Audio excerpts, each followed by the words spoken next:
Hello everyone, आप सभी का स्वागत है यहाँ पर मैं आपको हमने ऑलरेडी चैप्टर स्टार्ट कर दिया था, that is carbon and its compound. और कुछ टॉपिक बचे हुए थे जिसमें से हमने ऑलरेडी डिस्कस कर लिया था अबाउट कार्बन के इंट्रोडक्शन के बारे में, कितने टाइप के कार्बन के एलोट्रोप होते हैं वो भी हमने देख लिया था। कार्बन की प्रॉपर्टी क्या होती है, कार्बन के पास टेट्रावैलेंसी होती है। यस, ये सारी चीज़ें हमने प्रीवियस वीडियो में डिस्कस कर लिया था। अगर आपने नहीं देखा है वो वीडियो तो प्लीज़ जाके चेकआउट कीजिए, वो यूट्यूब पे है। यस, तो आज हम पढ़ने वाले हैं स्ट्रक्चर ऑफ डायमंड के बारे में, स्ट्रक्चर ऑफ ग्रेफाइट के बारे में, uses of diamond, uses of graphite के बारे में। चलिए डिटेल में पढ़ेंगे। यहाँ पर ये जो नोट्स है ये मैं आपको ऑलरेडी कमेंट बॉक्स में लिंक कर दूँगी, तो वो आप वहाँ से डाउनलोड करके एक्सेस कर सकते हैं। ये नोट्स आपके एग्ज़ाम पॉइंट ऑफ व्यू से बहुत ही ज़्यादा एसेंशियल है। ये मेरे हैंड रिटन नोट्स हैं, अगर आप लोगों को चाहिए तो यस मैं ऑलरेडी पिन आउट कर दूँगी, आप वहाँ से चेकआउट कर सकते हैं। ठीक है, अगर आपके पास कोई भी क्वेश्चन है इस टॉपिक से रिलेटेड तो आप कमेंट बॉक्स में पूछिए, will get back to you shortly. तो सबसे पहले आज हम पढ़ेंगे स्ट्रक्चर ऑफ डायमंड के बारे में पढ़ेंगे। तो सबसे पहली बात कि जो डायमंड है ये एक क्रिस्टल का बना हुआ है और ये एक जाइंट मॉलिक्यूल होता है। ठीक है, जाइंट मॉलिक्यूल मतलब मॉलिक्यूल और एटम में डिफरेंस है बच्चों, है ना। मॉलिक्यूल में सिर्फ एक ही मतलब एटम की बात करें तो कार्बन के, अगर ये डायमंड जो है वो किसका बना हुआ है, वो कार्बन का बना हुआ है। अगर हम सिंगल कार्बन की बात करते हैं तो ये एटॉमिक स्ट्रक्चर हो गया। ठीक है बच्चों, ये क्या हो गया, ये एटॉमिक स्ट्रक्चर हो गया। वही अगर हम इसके मॉलिक्यूल की बात करें तो मॉलिक्यूल में कितनी सारी मॉलिक्यूल में ये ऐसा, ठीक है बच्चों, जिसमें एक से ज़्यादा जो आपके एटम है वो लाई कर रहे हो तब हम उसे मॉलिक्यूल कहते हैं। तो सबसे पहली बात कि जो कार्बन है वो जाइंट मॉलिक्यूल का बना हुआ है। ठीक है, जाइंट मॉलिक्यूल का बना हुआ है। हर एक कार्बन एटम जो है डायमंड क्रिस्टल का वो लिंक्ड है। किससे लिंक्ड है? 4 अदर कार्बन एटम से वो लिंक्ड है। जैसे कैसे, ये कार्बन एटम है, ये एक कार्बन हुआ, ये दूसरा, तीसरा, चौथा, 5।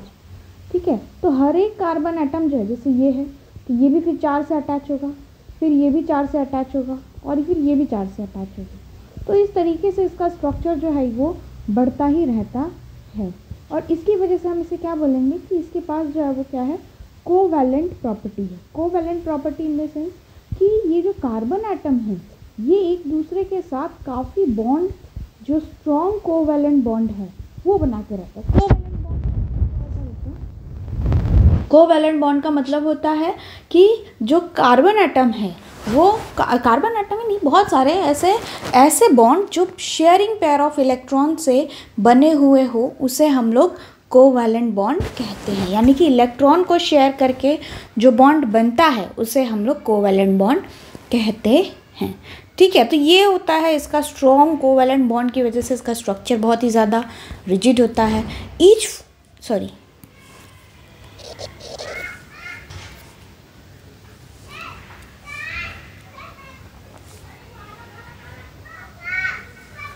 Yes, each carbon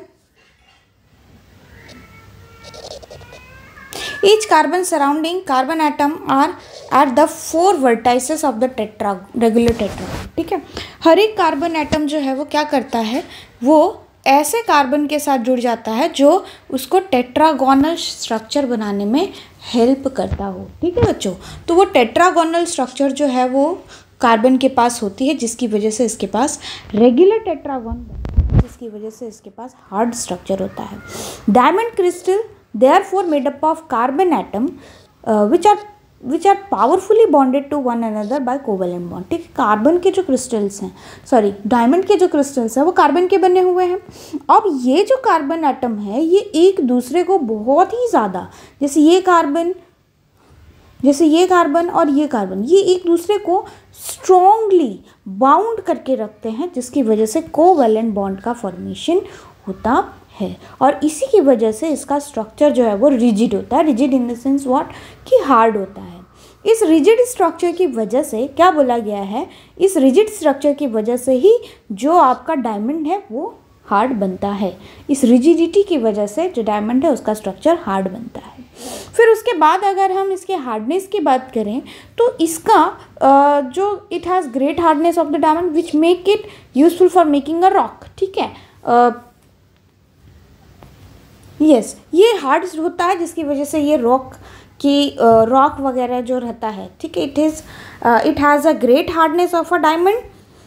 यस, तो डायमंड का जो स्ट्रक्चर है वो हार्ड होने की वजह से क्या होता है कि ये कहाँ, मतलब आप ऐसा कह सकते हो कि ये क्या क्या इसके लिए पॉसिबल बनाता है ना।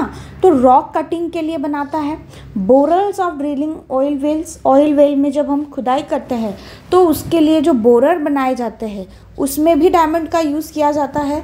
इवन इसका यूज़ जो है वो ग्लास कटर के लिए भी किया जाता है। ये हम देखेंगे वन बाय वन करके।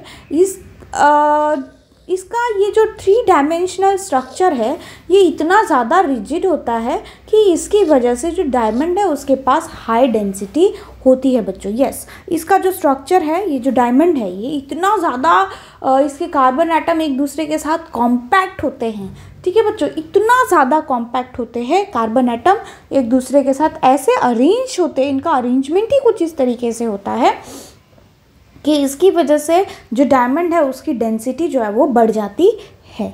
ठीक है बच्चों, तो density it has high density, ये आपको याद रखना है कि कार्बन की जो डेंसिटी है वो क्या है, हाई है। वही अगर हम मेल्टिंग पॉइंट ऑफ डायमंड की बात करें तो वो भी बहुत ज़्यादा होता है क्योंकि इसके हर एक पार्ट में कोवैलेंट ही बॉन्ड ही है।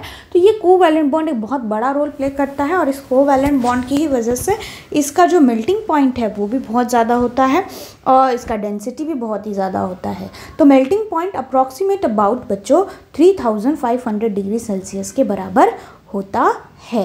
ठीक है, फिर डायमंड जो है वो नॉन कंडक्टर ऑफ इलेक्ट्रिसिटी है, ये सभी को पता है ना। डायमंड जो है वो इलेक्ट्रिसिटी कंडक्ट नहीं करता, लेकिन क्यों नहीं कंडक्ट करता बच्चों? ठीक है, सबसे बड़ा सवाल है कि ठीक है, एक बार हमने आपसे कह दिया कि डायमंड जो है वो क्या कर रहा है, इलेक्ट्रिसिटी को कंडक्ट नहीं कर पा रहा है। ठीक है, तो इसके लिए क्वेश्चन भी पूछे जाते हैं, why diamond conduct electricity whereas graphite conduct electricity are both of same compound. ठीक है, सेम कंपाउंड से बना हुआ है, कार्बन से बना हुआ है, सेम एटम से बना हुआ है, सेम चीज़ों से बनी हुई है, लेकिन फिर भी जो डायमंड है वो इलेक्ट्रिसिटी कंडक्ट क्यों नहीं कर पाता, जबकि ग्रेफाइट जो है वो गुड कंडक्टर ऑफ इलेक्ट्रिसिटी है।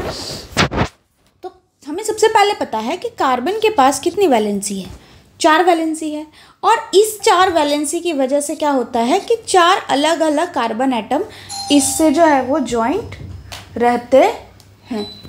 ठीक है, एक यस बच्चों, तो डायमंड डजंट कंडक्ट इलेक्ट्रिसिटी, ये हमने ऑलरेडी देखा था कि डायमंड जो है वो इलेक्ट्रिसिटी को कंडक्ट नहीं करता। क्यों नहीं करता, अब उसका रीज़न अब ये देखते हैं कि हमें पता है कि कार्बन के पास 4 वैलेंसी है। ठीक है बच्चों, जैसे अगर हम इस कार्बन की बात करें तो इस कार्बन के पास कितनी वैलेंसी है, 4 वैलेंसी है। तो इसके पास 4 वैलेंस इलेक्ट्रॉन, 4 वैलेंसी मतलब 4 वैलेंस इलेक्ट्रॉन।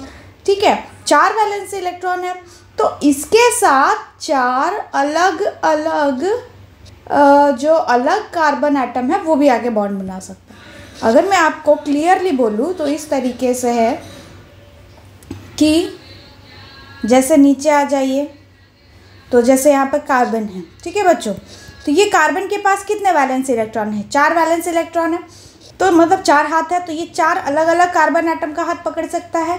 ठीक है, और इस कार्बन एटम के पास कितने हाथ है, 4 है। ठीक है, ये 4 हाथ है। अब ये 4 हाथ है, ये 4 अलग अलग कार्बन एटम के साथ बॉन्ड बना सकता है। तो यहाँ पे कोई भी क्या होता है कि फ्री इलेक्ट्रॉन नहीं रहता बच्चों।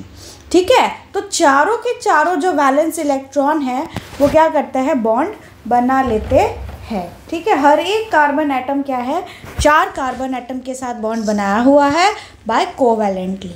ठीक है, और इसी की वजह से जो 4 वैलेंस इलेक्ट्रॉन है वो सारे के सारे यूज्ड हो चुके हैं, किसकी वजह से, कोवैलेंट बॉन्ड फॉर्मेशन की वजह से, है ना। तो इसके पास कोई भी फ्री इलेक्ट्रॉन नहीं है, ये आपको मेंशन करना है in diamond there is no free electron.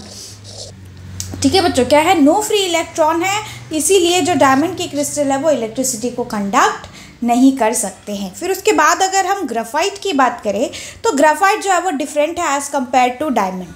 जो ग्राफाइट के क्रिस्टल्स है वो लेयर्स में प्रेजेंट होते हैं।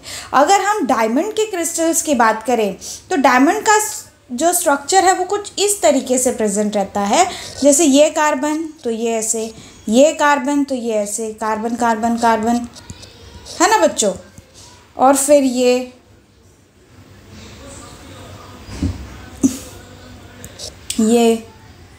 ठीक है। तो ये क्या होता है, ये अपने आप अपने में ही जो एक टेट्राहाइड्रल स्ट्रक्चर होता है, जो टेट्रागोनल स्ट्रक्चर होता है वो बना के देता है। लेकिन अगर हम कार्बन की बात करें तो कार्बन के ग्राफाइट एलोट्रोप की बात करें तो कार्बन के जो ग्राफाइट एलोट्रोप है उनमें जो कार्बन होता है वो ऐसे लेयर वाइज प्रेजेंट रहता है, ऐसा स्ट्रक्चर बनाकर, दूसरा लेयर, तीसरा लेयर, तो इस तरीके से वो प्रेजेंट रहता है। और ये जो लेयर रहता है ये इनके बीच में बहुत ही कम फोर्स ऑफ अट्रैक्शन रहता है, जिसे हम लोग वैन डर वाल फोर्स कहते हैं। तो सबसे पहले तो डायमंड ग्राफाइट जो है एज़ कम्पेयर टू डायमंड बहुत ही ज़्यादा डिफरेंट है। जो ग्राफाइट के क्रिस्टल्स है उसकी अगर हम बात करें तो वो लेयर में प्रेजेंट होते हैं, शीट्स में प्रेजेंट होते हैं। ठीक है, ऐसा ही एक स्ट्रक्चर इधर और दूसरा स्ट्रक्चर इधर, तो ये इस तरीके से प्रेजेंट रहता है।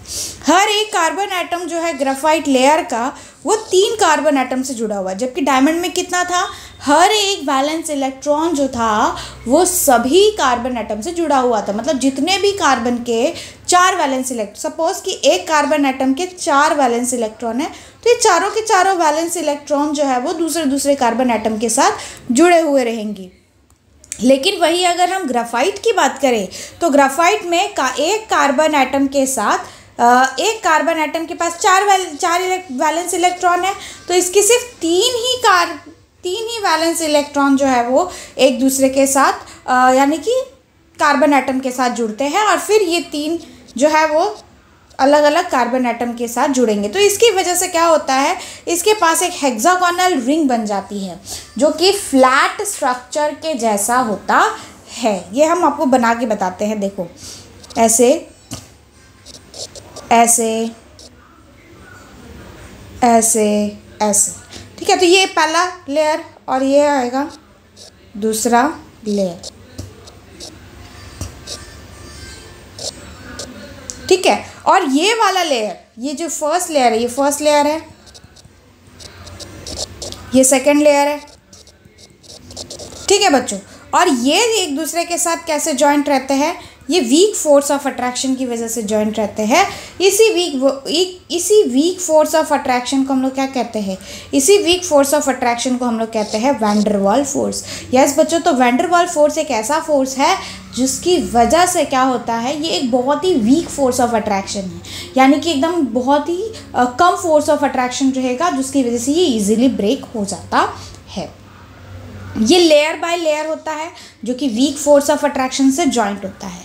इसके शीट स्ट्रक्चर की वजह से ये जो ग्राफाइट है वो कंपैरेटिवली सॉफ्ट होता है एज कंपेयर टू डायमंड। ठीक है, जबकि डायमंड का स्ट्रक्चर क्या है, डायमंड का स्ट्रक्चर सीट के जैसा नहीं है, उसका स्ट्रक्चर जो है वो टेट्रागोनल स्ट्रक्चर होता है, जिसकी वजह से उसका स्ट्रक्चर जो है वो हार्ड है। ठीक है, और कंपैरेटिवली अगर हम ग्राफाइट की बात करें तो ग्राफाइट जो है वो क्या है, सॉफ्ट होता है। इसके सॉफ्टनेस की वजह से, ठीक है, ग्राफाइट के सॉफ्टनेस की वजह से ये एज अ ड्राई लुब्रिकेंट भी यूज़ होता है मशीन के पार्ट्स के लिए। ठीक है बच्चों, तो क्या होता है, डायमंड जो है वो क्या है, डायमंड जो है वो सॉफ्ट है और इसी के सॉफ्टनेस की वजह से इसको हम लोग ड्राई लुब्रिकेंट की तरह यूज़ करते हैं मशीन पार्ट में। ग्राफाइट जो है वो गुड कंडक्टर ऑफ इलेक्ट्रिसिटी, आइए देखते हैं कि क्यों है गुड कंडक्टर ऑफ इलेक्ट्रिसिटी। क्योंकि हमें पता है कि कार्बन के पास कितने वैलेंस इलेक्ट्रॉन हैं, 4 वैलेंस इलेक्ट्रॉन है। तो यहाँ पर ग्राफाइट क्रिस्टल में हर एक कार्बन एटम जो है वो सिर्फ और सिर्फ 3 कार्बन एटम से ही जुड़ा हुआ रहता है, ये तो सभी को पता है। यस, क्या है कि जो डायमंड था वो क्या था, उसके सभी जो वैलेंस इलेक्ट्रॉन थे वो दूसरे कार्बन एटम के साथ जुड़े हुए थे, जबकि जो ग्राफाइट है उसके जो एक कार्बन एटम है उसके पास 4 वैलेंस इलेक्ट्रॉन, 1 2 3 4 ये वैलेंस इलेक्ट्रॉन, तो ये सिर्फ 3 कार्बन एटम से ही जुड़ेंगे। ये जो चौथा वाला पोर्शन रहेगा ना वो फ्री रहेगा। ठीक है बच्चों, क्या रहेगा, ये फ्री रहेगा। और ये तीनों को हम क्या कहेंगे, ये तीनों को हम कहेंगे कोवैलेंट बॉन्ड। ठीक है बच्चों, क्या कहेंगे, कोवैलेंट बॉन्ड कहेंगे। और इसी की वजह से 3 वैलेंस इलेक्ट्रॉन ऑक्यूपाइड होने की वजह से कार्बन एटम के पास ये कोवैलेंट बॉन्ड का फॉर्मेशन करते हैं। और जो 4th वैलेंस इलेक्ट्रॉन है कार्बन एटम का वो फ्री रहता है और वो इजीली मूव कर सकता है। और इसी फ्री इलेक्ट्रॉन की वजह से जो ग्रेफाइट है वो इलेक्ट्रिसिटी कंडक्ट कर सकता है। जस्ट लाइक डायमंड के जैसे ही जो ग्रेफाइट है उसका भी जो मेल्टिंग पॉइंट है वो बहुत ही ज़्यादा होता है। ठीक है बच्चों, फिर उसके बाद आता है यूजेस ऑफ डायमंड। तो यूजेस ऑफ डायमंड की अगर हम बात करें तो डायमंड जो है वो कटिंग इंस्ट्रूमेंट में यूज़ किए जाते हैं, जैसे ग्लास कटर्स होते हैं। ठीक है, जो ग्लास के कटर्स होते हैं उसमें यूज़ किए जाते हैं। मार्बल को कट करने के लिए डायमंड के यूज़ किए जाते हैं। रॉक ड्रिलिंग इक्विपमेंट होता है। ठीक है, क्यों ये सारी चीज़ें क्यों की जाती है, जैसे ग्लास के कटर्स है तो ग्लास ऑब्वियसली बहुत ही ज़्यादा हार्ड होता है, तो ग्लास को कट करने के लिए डायमंड का यूज़ किया जाता है। वाई, क्योंकि वो ग्लास से भी ज़्यादा हार्ड होता है ड्यू टू इट्स हार्डनेस। ठीक है, वो इतना ज़्यादा हार्ड होता है कि इसीलिए हम उसका यूज़ करते हैं। फिर उसके बाद कटिंग मार्बल्स। यस बच्चों, मार्बल्स जो है वो एक नेचुरल मटेरियल है, मेनली मैग्मा, लावा, ये सारी चीज़ों से बना हुआ है। ठीक है, तो ये जो ये है मार्बल है उसको कट करने के लिए भी फिर हम डायमंड का ही यूज़ करते हैं, डायमंड के कटर्स के यूज़ करते हैं। ड्रिलिंग इक्विपमेंट्स होती है। ठीक है, जो हम नीचे धरती के अंदर जो खोद के निकालते हैं, जो बोरवेल करके निकालते हैं, तो उसमें भी हम लोग डायमंड का यूज़ करते हैं। दूसरा जो यूज़ है डायमंड का वो ये है कि ज्वेलरी मेकिंग में यूज़ करते हैं। ठीक है, जो ज्वेलरी वगैरह बनता है ना, मेनली जो फीमेल्स होती है वो पहनती होंगी डायमंड्स के आभूषण, जिसे हम लोग ज्वेलरी कहते हैं। यस ऑब्वियसली हम संस्कृत में ज़्यादा चले गए। आभूषण दैट इज़ ज्वेलरी। अब ये जो ज्वेलरी है, ठीक है बच्चों, ये जो ज्वेलरी है ये क्या होता है, इसकी बहुत ही ज़्यादा ब्रिलियंसनेस होती है। ठीक है, आपने देखा होगा शादियों में लड़कियां जो है वो ज्वेलरी पहनती है, एकदम शाइनी करती है। ठीक है, तो क्या बोला गया है कि जो इसकी ज्वेलरी है इसमें यूज़ किया जाता है डायमंड का। और किस लिए यूज़ किया जाता है, क्योंकि इसकी जो ब्रिलियंसनेस है ये बहुत ही ज़्यादा होती है। ठीक है, फिर उसके बाद अगर हम आगे बात करें कि sharp edges diamond are use to eye surgeon. ठीक है, जो आई सर्जन होते हैं वो शार्प एजेस डायमंड का यूज़ करते हैं कैटरेक्ट को रिमूव करने के लिए। यस बच्चों, जब हम कैटरेक्ट का ऑपरेशन, अब ये कैटरेक्ट क्या है, ये एक बीमारी है बच्चों। ठीक है, ये फॉल्ट नहीं है, ये डिफॉल्टेशन नहीं है। ये जो कैटरेक्ट है ये एक बीमारी है। ठीक है, ये एक डिसीज़ है। ठीक, अब ये जो डिसीज़ है इसमें क्या होता है बच्चों कि जो आपके आई बॉल्स है ना, आई बॉल्स, उसके जो लेंस है उसके आगे एक फॉगी जैसा स्ट्रक्चर बन जाता है। ये फॉगी जैसा स्ट्रक्चर बहुत ही ज़्यादा क्लाउडी सा होता है और इसकी वजह से क्या होता है, पर्सन को कुछ भी चीज़ प्रॉपर तरीके से नहीं दिख पाता। तो उसको ही रिमूव करने के लिए जो है वो ग्रेट प्रिसीजन से रिमूव करने के, यानी कि अच्छी तरीके से रिमूव करने के लिए जो आई सर्जन होते हैं वो शार्प एजेस डायमंड का यूज़ करते हैं। और इस शार्प एजेस जो ये है डायमंड है उसका जो इंस्ट्रूमेंट है, ये जो शार्प एजेस डायमंड नाइफ इसे हम कहते हैं, इसका नाम है बच्चों कैरेटोम। एक मिनट, इसका नाम है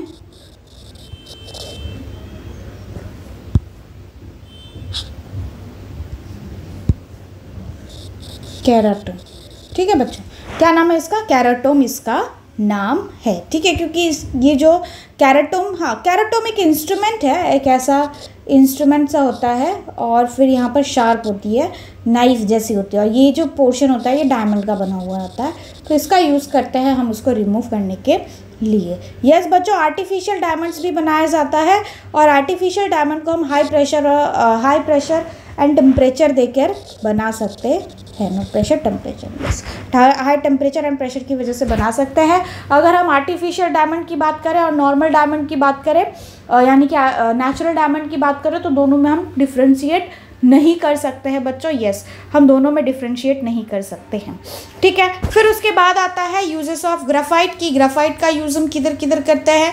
तो सबसे पहले ये बहुत ही ज़्यादा सॉफ्ट होता है, तो ये इसकी सॉफ्टनेस की वजह से जो ग्राफाइट पाउडर है इसको एज अ हम लोग लुब्रिकेंट यूज़ कर सकते हैं, ठीक है बच्चों। तो जो ग्राफाइट का पाउडर है उसको हम लोग कैसे यूज़ कर सकते हैं, एज अ लुब्रिकेंट की तरह यूज़ कर सकते हैं। जो फास्ट मूविंग मशीनरी पार्ट्स होते हैं ना, वहाँ पर हम ये यूज़ करते हैं, क्योंकि ये जो ग्राफाइट है ये क्या है, नॉन वोलाटाइल है, यानी कि ये इसमें आग जल्दी नहीं लगती, ठीक है। It can be use for the lubricant those machine which part is operated at high temperature.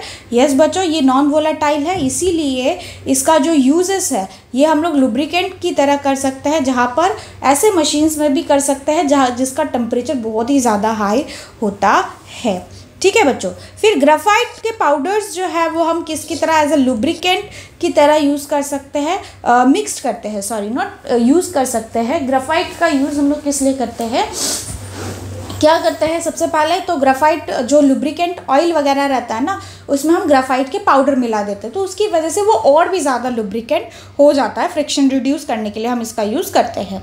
It is use for making the carbon electron graphite electron, ठीक है बच्चों। तो इसका यूज़ हम लोग कार्बन इलेक्ट्रॉन में, जब आप इलेक्ट्रोलिसिस पढ़ोगे ना बच्चों, इलेक्ट्रोलिसिस आपने पढ़ा होगा या फिर थर्मोलिसिस, ठीक है। तो इसमें क्या होता है कि एक टैंक होती है और उसमें इलेक्ट्रोड यूज़ किया जाता है इधर पे इलेक्ट्रिसिटी को कनेक्ट करके, और इसमें जो है वो सोल्यूशन रहती है। तो ये दोनों जो रॉड है ना, इसे इलेक्ट्रोड कहते हैं, ठीक है बच्चों। इसको जो है वो क्या कहते हैं, इलेक्ट्रोड कहते हैं। और ये जो इलेक्ट्रोड है इसमें क्या होता है, ये कार्बन का बना हुआ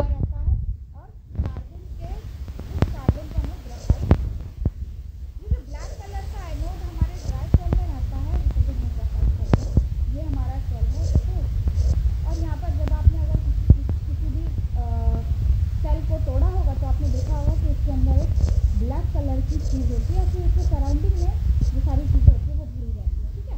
तो ये जो ब्लैक कलर की चीज़ है ये ग्राफाइट की बनी हुई है। Graphite is use for making the core of the pencil and the black part, ठीक है। जो पेंसिल लीड होती है इसको बनाने के लिए भी हम लोग ग्राफाइट का यूज़ करते हैं, और ब्लैक पेंट जो होते हैं, ब्लैक पेंट जो होते हैं उसमें भी हम लोग ग्राफाइट का यूज़ करते हैं, ठीक है बच्चों। तो ये था आपका डायमंड और ग्राफाइट के बारे में, जो कि पूरा डिटेल एक्सप्लेनेशन था। आपके पास ये नोट्स है, ठीक है, ये नोट्स मैं शेयर कर दूँगी यूट्यूब पे लिंक